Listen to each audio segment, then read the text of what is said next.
Subscribe करें हमारे इस चैनल ओम ज्ञान कुंडू को और नोटिफिकेशन बेल को दबाना बिल्कुल ना भूलें।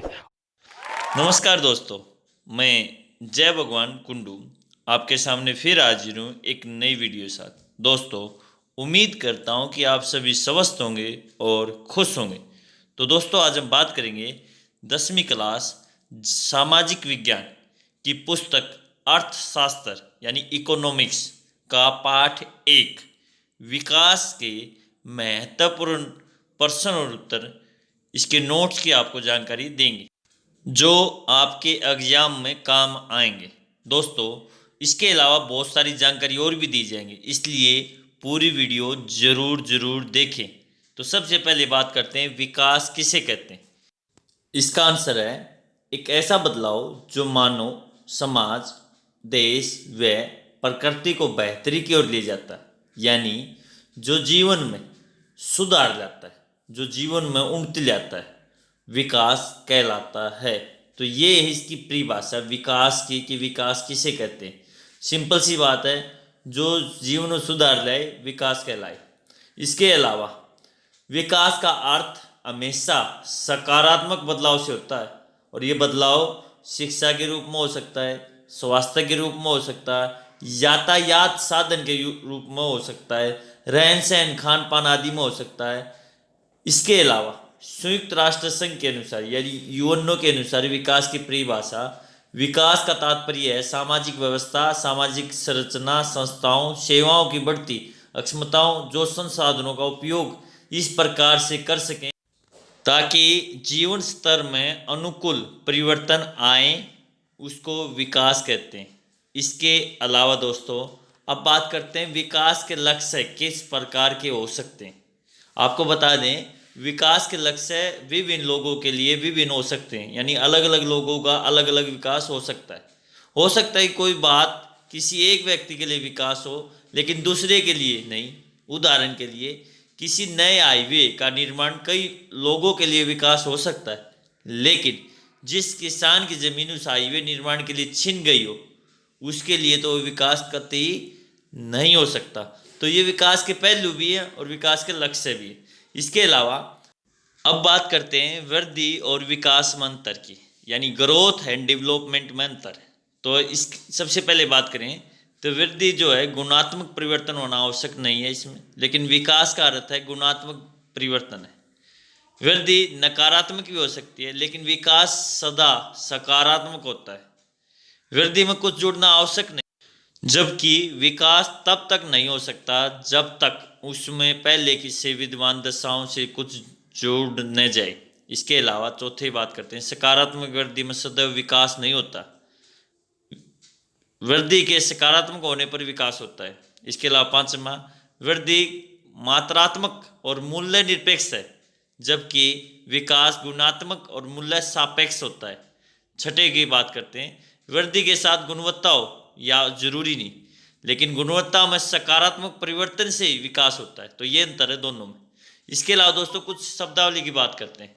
शिशु मृत्यु दर, किसी वर्ष में पैदा हुए 1000 जीवित बच्चों में से 1 वर्ष की आयु से पहले मर जाने वाले बच्चों का अनुपात दिखाती है, उसको शिशु मृत्यु दर कहते हैं। इसके अलावा साक्षरता दर, 7 वर्ष या उससे अधिक आयु के लोगों में साक्षर जनसंख्या का अनुपात होना साक्षरता दर है, और सबसे ज़्यादा साक्षरता दर है वो केरल में।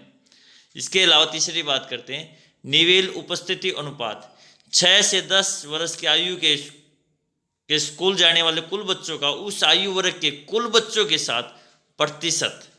इसके अलावा सार्वजनिक सुविधाएं क्या है। सार्वजनिक यानी पब्लिक फैसिलिटीज, ऐसी सुविधाएं जो सभी के लिए उपलब्ध हो, जैसे अस्पताल, मंदिर, मस्जिद आदि सार्वजनिक सुविधाएं कहलाती। इसके अलावा अब बात करते हैं राष्ट्रीय आय की और व्यक्तिगत आय की, यानी पर्सनल इनकम और नेशनल इनकम की। तो राष्ट्रीय आय जो है, इसका संबंध सार्वजनिक और निजी क्षेत्र की आय के प्रजनन से है, जबकि व्यक्तिगत आय ये एक प्राप्ति की धारणा है, इसमें सार्वजनिक क्षेत्र की आय शामिल नहीं होती। नंबर 2, इसमें हस्तांतरण यानी ट्रांसफर आय शामिल नहीं होती राष्ट्रीय आय में, लेकिन व्यक्तिगत आय में इसमें परिवार और व्यक्तियों की जो ट्रांसफर जो आय है वो शामिल होती है। नंबर 3, इसमें राष्ट्रीय ऋणों पर ब्याज शामिल नहीं होता, लेकिन व्यक्तिगत आय में जो राष्ट्रीय ऋण हो उसमें ब्याज शामिल होता है।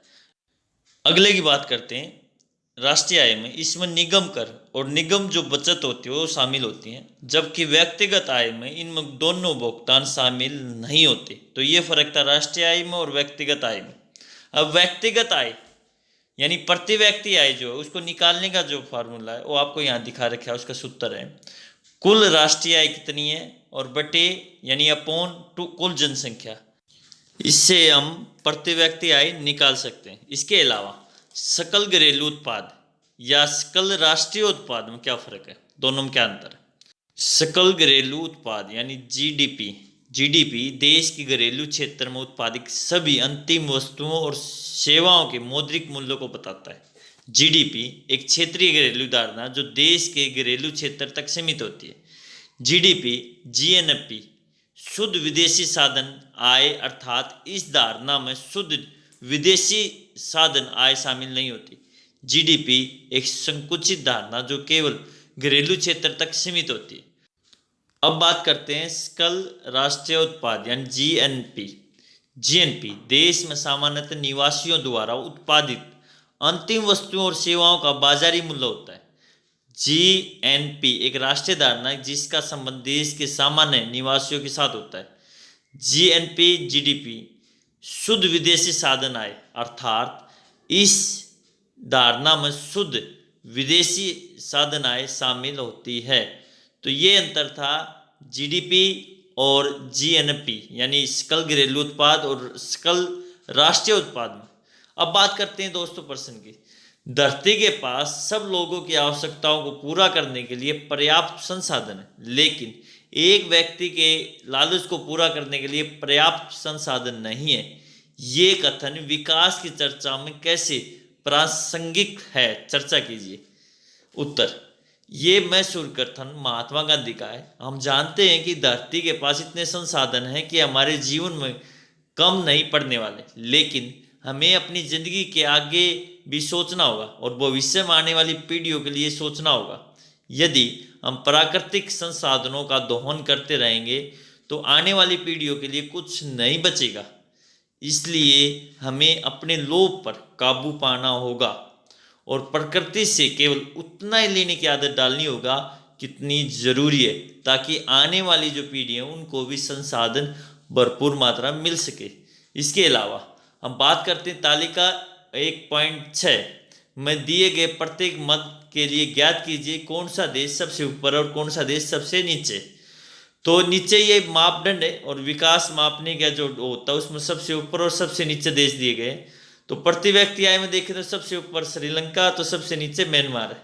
अधिकतम आयु में श्रीलंका सबसे ऊपर है, म्यांमार सबसे नीचे। साक्षरता दर में श्रीलंका सबसे ऊपर, बांग्लादेश सबसे नीचे। और स्कूल में नामांकन यानी रजिस्ट्रेशन अगर देखें स्कूल में तो श्रीलंका इस पर टॉप पर है और पाकिस्तान सबसे इसमें नीचे। इसके अलावा धारणीयता का विषय विकास के लिए क्यों महत्वपूर्ण है? इसका आंसर है विकास का मतलब केवल वर्तमान को खुशहाल बनाना ही नहीं बल्कि आने वाली पीढ़ियों के लिए एक बेहतर भविष्य बनाना भी है। धारणीयता का मतलब होता है कि एक ऐसा विकास करना जो आने वाले कई वर्षों तक सतत चलता रहे। ये तभी संभव होता है जब हम संसाधनों का दोहन करने की बजाय उनका विवेकपूर्ण इस्तेमाल करते हैं। इसके अलावा वुमेन डेवलपमेंट इंडेक्स पहला मानव विकास सूचकांक वर्ष 1990 में जारी किया गया था। इसको प्रतिवर्ष संयुक्त राष्ट्र विकास कार्यक्रम द्वारा जारी किया जाता है। सूचकांक की गणना 3 प्रमुख संकेतों जैसे जीवन प्रत्याशा यानी जीवन जो औसत आयु कितनी है जीवन की, स्कूली शिक्षा के अपेक्षित वर्ष, शिक्षा के औसत वर्ष और प्रति व्यक्ति सकल और राष्ट्रीय आय के अंतर्गत की जाती है और तभी पता लगता है कि इनका मानव विकास उस देश में कितना है। इसके अलावा दोस्तों आपको बता दें मानव विकास सूचकांक के आधार पर देशों का वर्गीकरण किस प्रकार किया जाता है। तो इसका आंसर है मानव विकास सूचकांक के आधार पर विश्व के देशों का वर्गीकरण निम्नलिखित 4 प्रकार से किया जाता है, जिसे तालिकाओं में स्पष्ट दिखाया गया है। नंबर 1, अति उच्च स्तर का जो मानव विकास है जो 0.800 से ऊपर है और देशों की संख्या 51 है, फिर उसके बाद उच्च है, फिर मध्य है और फिर निम्न है। इस प्रकार से 4 प्रकार से देशों का जो है वर्गीकरण किया गया। इसके अलावा दोस्तों आप देख सकते हैं यहाँ वुमेन डेवलपमेंट इंडेक्स जो है HDI वो 3 प्रकार से knowledge, long and healthy life और एक डिसेंट स्टैंडर्ड ऑफ लिविंग, इन 3 चीज़ों को मिलाकर किया गया। ये इंग्लिश में भी आपके लिए उपलब्ध है।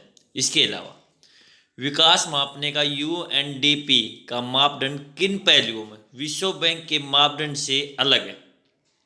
UNDP संयुक्त राष्ट्र विकास कार्यक्रम देशों की तुलना उस देश के लोगों के शैक्षणिक स्तर, उनके स्वास्थ्य और प्रति व्यक्ति आय प्रति वर्ष के आधार पर करता है, किंतु उस देश के लोगों के शैक्षणिक स्तर, उनके स्वास्थ्य और प्रति व्यक्ति आय प्रति वर्ष के आधार पर करता है।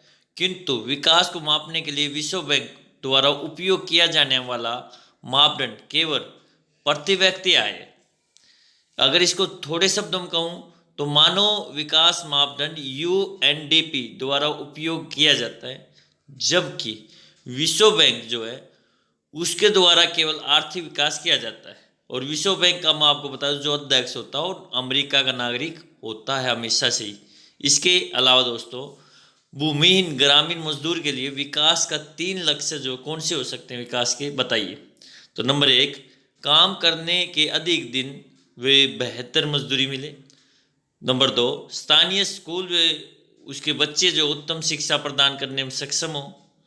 और नंबर 3, सामाजिक विभेद यानी असमानता, उसके साथ भेदभाव ना हो। ये 3 उसके लक्ष्य हो सकते हैं। इसके अलावा दोस्तों आपको बता दें विकसित और विकासशील जो राष्ट्र हैं उनकी अर्थव्यवस्था में प्रमुख अंतर स्पष्ट कीजिए।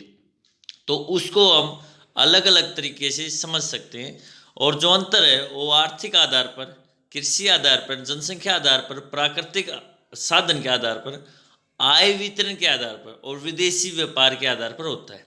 दोस्तों अब बात करते हैं विकसित राष्ट्र की। और यहाँ के विकसित जो राष्ट्र है उसकी आर्थिक स्थिति अच्छी होती है, प्रति व्यक्ति आय भी अच्छी होती है, राष्ट्रीय आय के अनुपात में बचत और निवेश का जो स्तर है वो ऊंचा होता है। इसके अलावा विकासशील राष्ट्र की बात करें तो इसमें प्रति व्यक्ति आय कम होती है, यानी आर्थिक स्थिति इसमें कम होती है कंपैरिजन विकसित राष्ट्र की, और बचत और निवेश भी इनमें कम होता है। अब कृषि जो है इसमें जो विकसित राष्ट्र होते हैं जनसंख्या का बहुत कम लोग इसमें काम करते हैं और इसमें बेरोजगारी नहीं होती, जबकि विकासशील राष्ट्र में जनसंख्या का ज़्यादातर जो भाग है कृषि क्षेत्र में शामिल होता है और इसमें दर से जो है बेरोजगारी प्राप्त होती है। जनसंख्या की अगर बात करें तो विकसित राष्ट्र में कम जनसंख्या होती है, जन्म और मृत्यु दर भी कम और औसत आयु ज़्यादा होती है, जबकि विकासशील राष्ट्र में अधिक जनसंख्या होती है, जन्म और मृत्यु दर भी अधिक और औसत आयु जो है कम होती है। अब प्राकृतिक साधन की बात करें तो पर्याप्त जो है प्राकृतिक साधन होते हैं विकसित राष्ट्र में और उनका पूरी तरह से विदोहन किया जाता है, जबकि अगर विकासशील राष्ट्र की बात करें तो यहाँ पर प्राकृतिक संसाधन तो होते हैं किंतु उनका सही तरह से विवेकपूर्ण जो उपयोग संभव न होना है। आय की बात करें तो आय वितरण सब प्रकार का होता है विकसित में, जबकि विकासशील में इसमें अलग अलग विभिन्नताएं पाई जाती हैं। इसके अलावा विदेश व्यापार की बात करें तो विकसित राष्ट्र में आयात निर्यात पर कम जो है डिपेंड रहते हैं, जबकि विकासशील राष्ट्र में आय निर्यात पर अधिक डिपेंड रहते हैं।